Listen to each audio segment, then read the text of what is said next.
At sa my life as a Filipino teacher nga naay subject nga visual arts. One eternity later. So mauna ni siya guys no, nag-drawing na sila. So ang ilang tema ni is about bullying.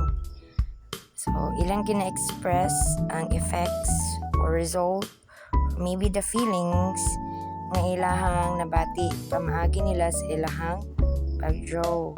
So makita ninyo, line-line sila og format and styles of in terms of drawing and painting. So nag-color na sila no.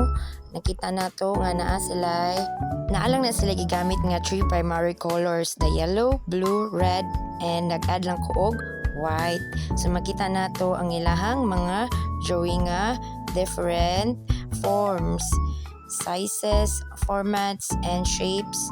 So ilahang mga drawing makita diha. So ang uban ani nagamit o nagkuha sila sa internet for reference only, for educational purposes only. So wala na nila giangkon gyud, ilang lang gibuhat para ma-practice og mahasa ilahang skills and talent.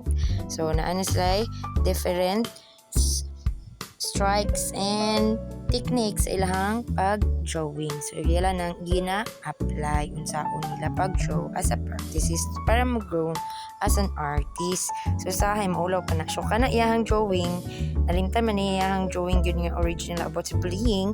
So nag-drawing na lang siya sa iyahang ilahang next nga drawing nga about sa mga folks. So balhinta diri sa pikas. Okay, napoy nag-drawing diri. Kita ninyo na.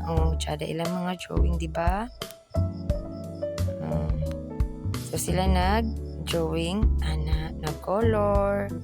Ang uban gikan sa internet.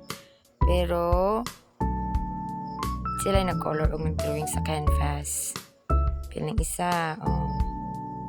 Diba? Tsada? Wow! Kasi maulaw na sila. Lantaw na ko. Maulaw sila. More katong kantang anxiety. Nya, di mako kabalo mo kanta ato. So, pass lang sa dire sa pikas. Balenta pikas. So, nako'y student no, nga nabili niyang canvas. So, balik siya uno, lantawa. Balik uno, mag-drawing pa siya. O, na pa iban, drawing nila, Mara to, bye.